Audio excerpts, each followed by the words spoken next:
Hello friends, my name is Ishant Garg. This section is to cover basic concepts and understanding of Hadoop. Hadoop is a big topic and requires a full-length course in itself. So in this module, I will only cover what is essential to understand Azure HDInsight. If you are already familiar with Hadoop, please feel free to skip this section. We will discuss why our traditional systems can't handle the data requirements of today's world, and how Hadoop is different from relational database management systems. We will also discuss fundamental understanding of the three main building blocks or components of Hadoop, like HDFS or Hadoop Distributed File System, the MapReduce programming model for processing, and the resource negotiator YARN for cluster management. Thank you. In this video, we will try and understand why is it that we need a distributed computing environment.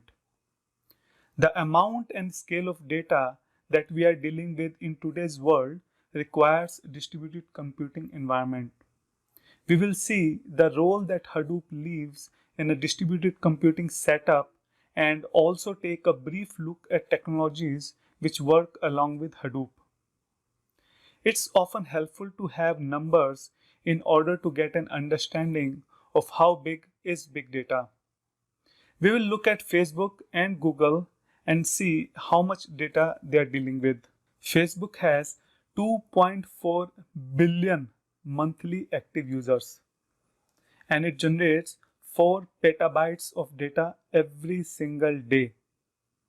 Similarly, Facebook now has over 100 million hours of daily video watch time, and user generates 4 million likes every single minute. Now what about Google? As you can imagine, the amount of data stored by Google beats the Facebook. Google stores more than 20 exabytes of data. Google's core job is to download the entire internet, so this shouldn't be very surprising to you. Now, there are more than 4 million searches happening every minute in Google. For comparison, there were only 10,000 searches per second in 2006, and now close to 65,000 searches per second, more than 6 times. This state clearly shows how the internet continues to change the way we live. Google has almost 4 million apps on Google Play Store, and 300 hours of video upload on YouTube in every single minute. Google not only constantly download the new web pages, but also process the updated pages for search results. That's a huge data set. Both of these organizations deal with a data set which would have been unthinkable even 10 years ago. Now, if you think about a data set like this, do you really think a single machine will be able to service this? However powerful that single computer is, it is just cannot deal with the data at this scale. Let's see what is it that we require from a big data system. It should be able to store massive amounts of data because the raw data itself is very huge. So there's a storage. That is first thing. Now, after storage, we should be able to extract useful information from these millions and billions of rows of data. So we need to process it in a timely manner. So we need a processing power. And finally, there's a third requirement. If you look at the trend in data usage by companies like this, for example, as we just discussed that Google search increased from 10,000 to 65,000 in last decade. Let's take one more example of LinkedIn. LinkedIn grew from 37 million users from the first quarter of 2009 to over 600 million users today. Now, to keep up with the data that grows at this rate, you need a special kind of system. The infrastructure itself should be flexible such that as the data grows, you can increase storage and you can increase computing capacity without completely reworking your system. So the big data system that we build needs a scale. Storage and processing capacity are useless without the ability to grow them as data grows. Big data system requirements cannot be met by traditional technologies. They don't cut it anymore. In order to get all the characteristics that we require from our system, we need a distributed computing framework. And this is where Hadoop comes in. Any system which performs computations for us can be built up in two ways. A monolithic system, where everything is on a single machine and in one big chunk. Or a distributed system, where there are multiple machines and multiple processes which run on these machines. In exactly the same way, there are two ways to build a team. For example, a football team. Your team can have a star who probably dribbles and endure. So you have one star who does the heavy lifting.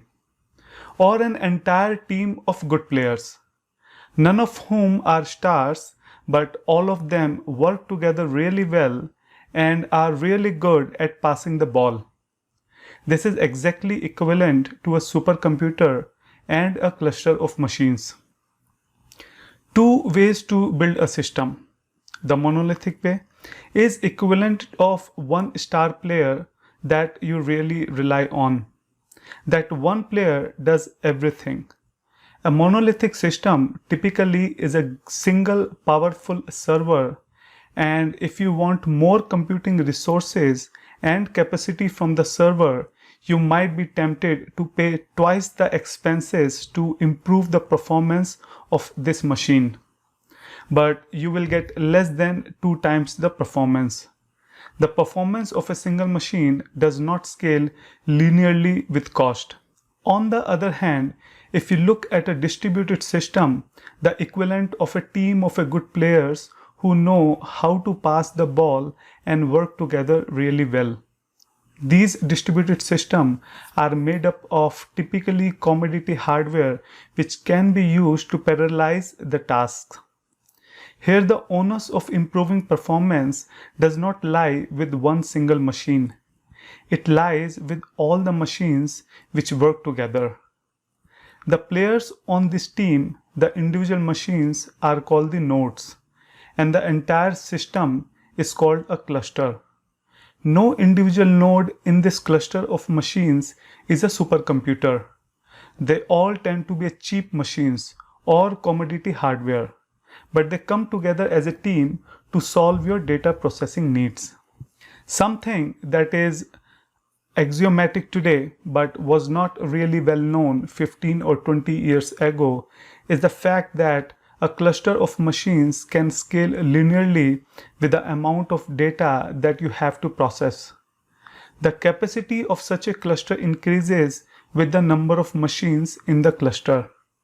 If you double the number of nodes that exist in the system, you will get twice the storage. That's pretty obvious. Each machine comes with its own hard disk, and doubling the number of machines doubles the storage capacity. What makes such a distributed cool is that you can achieve computational capacity or performance that is twice what you originally had. When you double the number of machines, you get nearly twice the performance, twice the speed. A distributed system satisfies the third critical requirement in big data processing, keeping up with the ever-increasing amount of data that we have to process at any point in time. And this is the reason that companies such as Google, Facebook, Amazon, or Microsoft build these vast data centers that are populated with hundreds and thousands of machines. These server farms, all these machines which live in these server farms, are where actual processing of data takes place in parallel. Now, we need something in order to have all these machines work together in a way to solve a single problem. These servers need to be coordinated, and it is a software which will perform this coordination. This is a special piece of software which takes care of the needs of a distributed system, things like partitioning data, so that any data is stored across multiple nodes in a system. This data is protected against loss by replicating the data on more than one node or coordinating compute tasks. You might have a task which runs in parallel on multiple machines. This software will ensure that all these processes run through to completion successfully and store their results in a correct place. It also needs to handle fault tolerance and recovery. Each individual machine is not a great system by itself. It's a commodity hardware, which means it's prone to failure, disk failures, node failures. All of these needs to be handled. In order to run a process, this software needs to ensure that a particular node has the resources required for the process to run in terms of memory, compute capacity, hard disk space, etc. Distributed computing, which coordinates so many machines together to achieve one objective, adds a huge overhead and complexity to any processing task. Individual developers who work on this distributed system cannot focus on the nitty-gritty of the actual cluster management. That's where the software comes in, to abstract developers away from the details. As we discussed in previous lesson that working with distributed systems requires special software which explicit purpose is to coordinate and manage all the processes and machines which exist within the distributed system. Back in the early 2000s, as Google Web Search was getting more and more powerful, Google realized that the traditional software, traditional methodologies would not work for this scale of web search.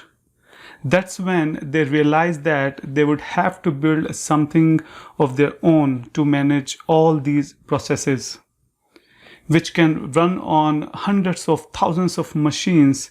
Google developed proprietary software to run on these distributed systems. What were the objectives of this proprietary software? The first was to store the millions of records across multiple machines. So keeping track of what record existed on what node within the data center was one part of the problem, which the software had to solve. The second part was how do we run processes across all these machines and coordinate these processes in such a way to achieve a single objective.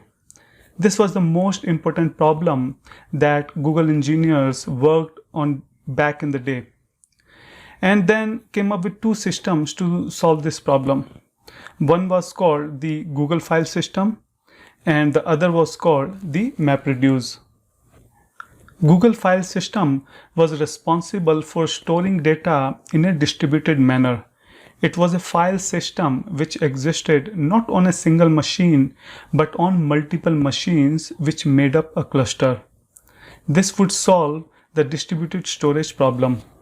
MapReduce was used to solve the second problem, the problem of distributed computing running processes in parallel across multiple machines to take advantage of the inherent parallelism in data crunching tasks and bringing the results of these processes together to achieve something useful.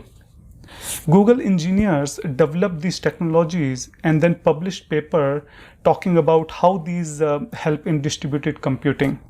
These papers were of course available to all other engineers who had been working on similar systems. Engineers working on distributed computing framework adopted these principles based on published papers from Google and then developed the core of what is today we call Hadoop. So the equivalent of Google File System is HDFS, and the equivalent of MapReduce programming framework that Google has is called MapReduce. HDFS is the Hadoop Distributed File System and MapReduce is the programming module for parallel processing. HDFS plus MapReduce gives us the Hadoop that we know today. HDFS is the file system which manages storage of data across machines in a cluster. MapReduce is a framework to process data across multiple machines. Hadoop is distributed by Apache Software Foundation and it's open source, which means there are thousands of engineers who have contributed actively to Hadoop, and it happens even today. Hadoop constantly undergoes improvements, and in 2013 Apache released a brand new version of Hadoop, Hadoop 2.0.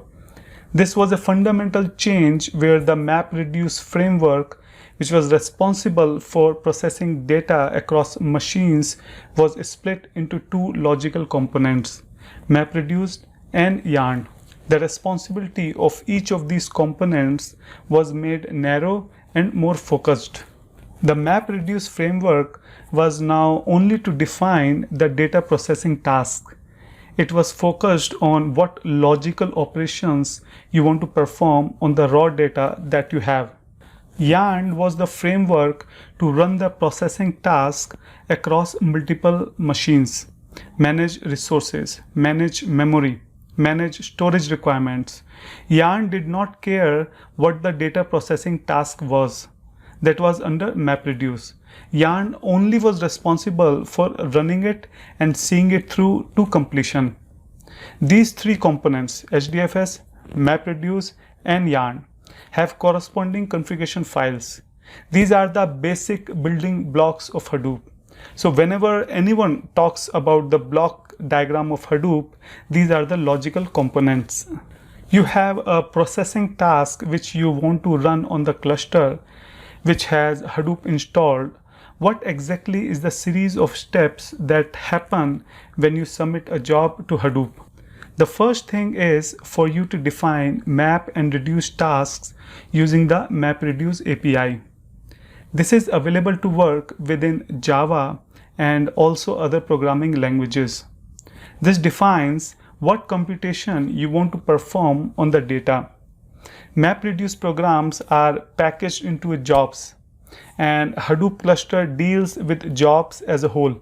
A job is triggered on the cluster using Yarn, and Yarn checks whether the cluster or the nodes in the cluster have resources in order to run this job. Yarn then figure out whether this job is supposed to be run and then run the job and store the data, which is the result of the job, in HDFS, the storage system. This is a typically life cycle of a MapReduce which is running parallel across multiple nodes in a cluster. Let's see some difference between Hadoop and RDBMS. The first one is structured versus unstructured data. First of all, there's a nature of data structure with RDBMS. The data is absolutely structured. With Hadoop, it's all unstructured data across the HDFS file system. So you have got essentially no schema. You can project structure on that unstructured data in a number of ways using HBase. For instance, writing Hive queries. The idea here with Hadoop is what's called schema unread. So you are developing the schema as you are doing the processing operations on the data. Whereas the SQL database and data warehouse, the schema is always present there as a skeleton. The next one is the cap versus ACID properties. Relational database management systems ensure data integrity through transaction through ACID properties. ACID, ACID stands for atomicity, consistency, isolation, and durability. In contrast with the big data like Hadoop, we have what's called the CAP theorem: consistency, availability, and partition tolerance. Now, consistency is not Hadoop's biggest point. It's not, generally speaking, an interactive environment because again, you're dealing with potentially huge scales of data that's completely unstructured. So you have data with different context, data that has different properties, different use cases.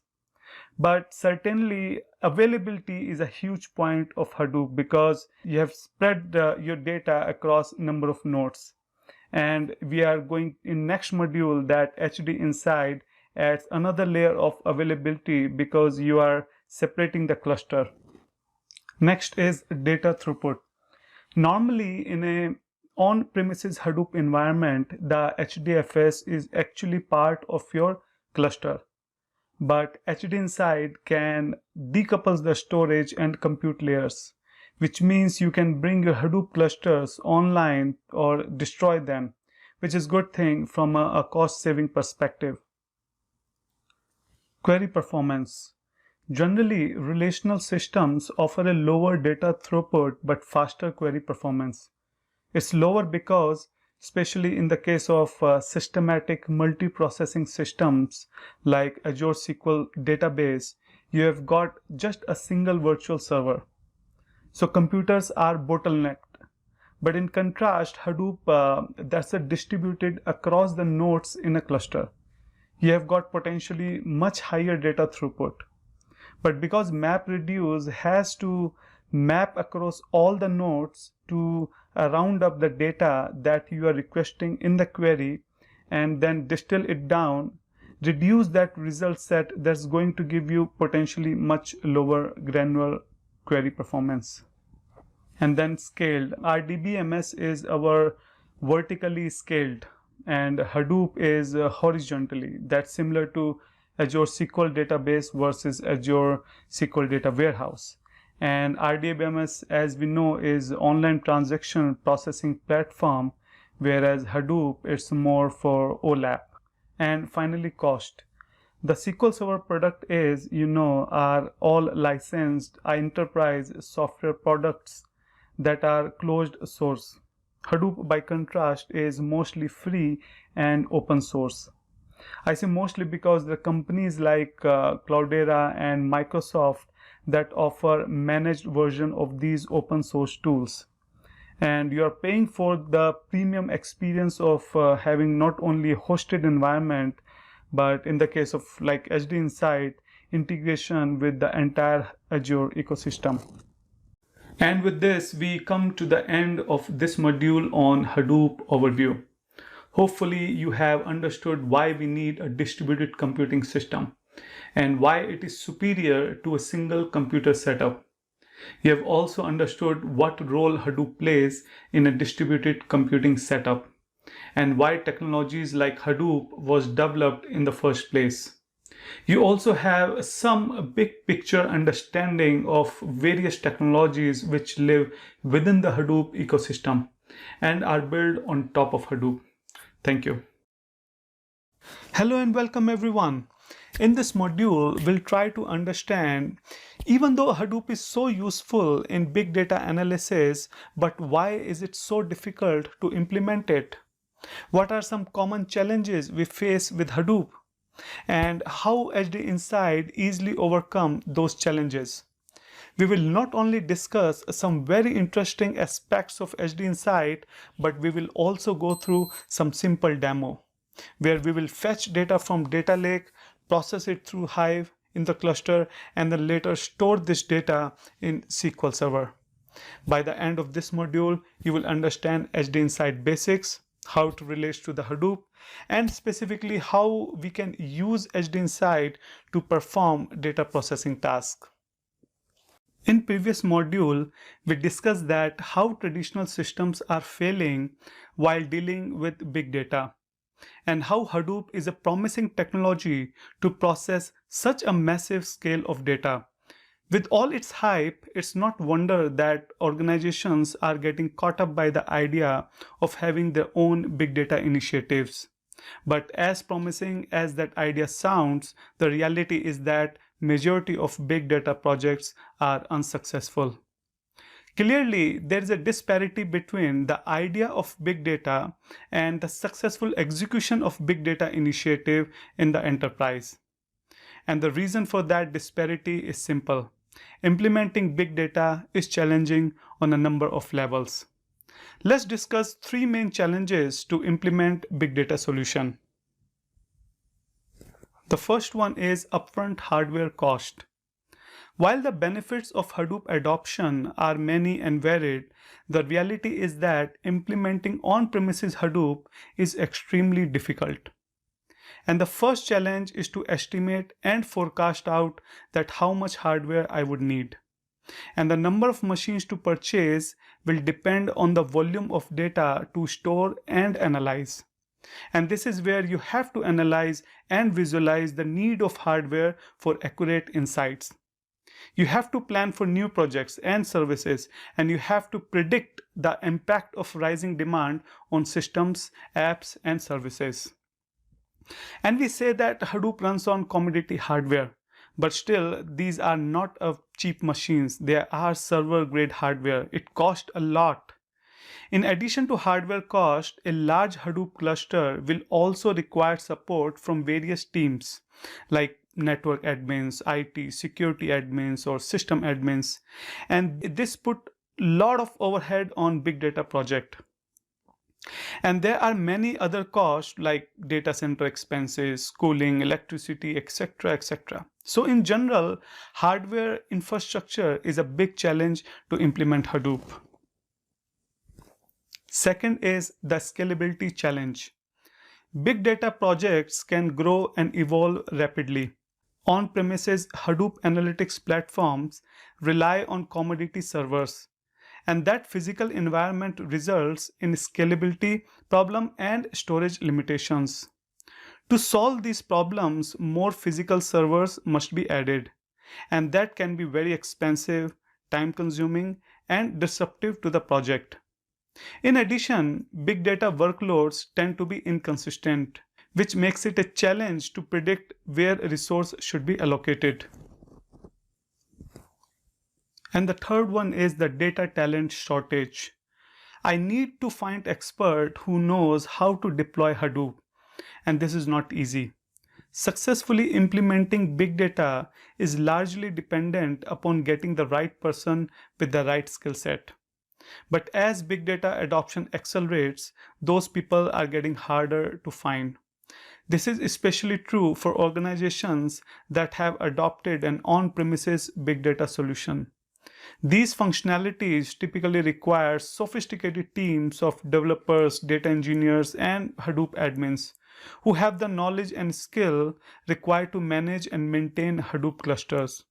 Putting such a team together can be painstaking and expensive process, and failing to do so can doom a project before it even gets off the ground. So what is HDInsight? In very simple term, HDInsight is a Hadoop on cloud.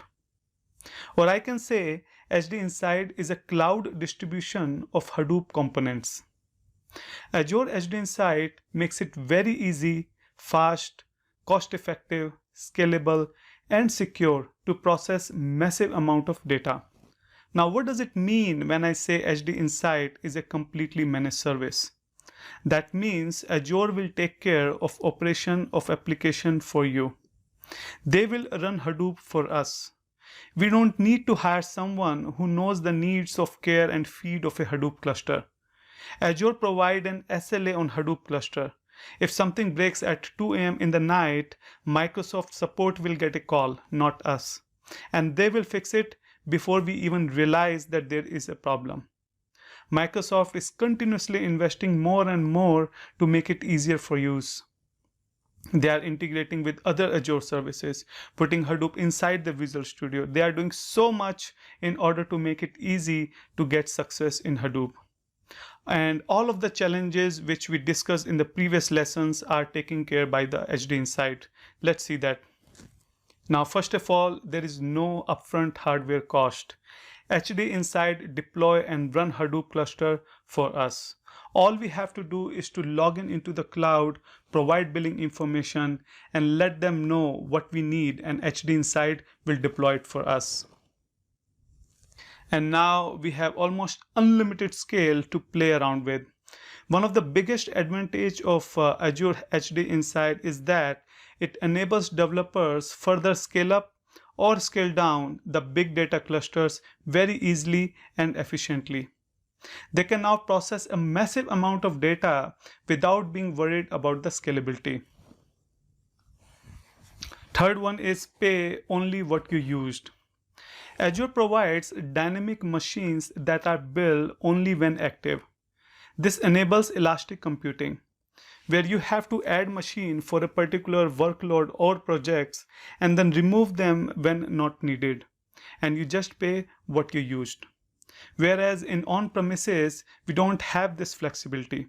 We have to bear hardware expenses whether we use it or not use it. If you have worked on the big data technologies before, you know even after getting all cost approvals from higher management, sometimes it takes months to set up hardware infrastructure. But using Azure HDInsight service, same infrastructure we can get just in a matter of few minutes.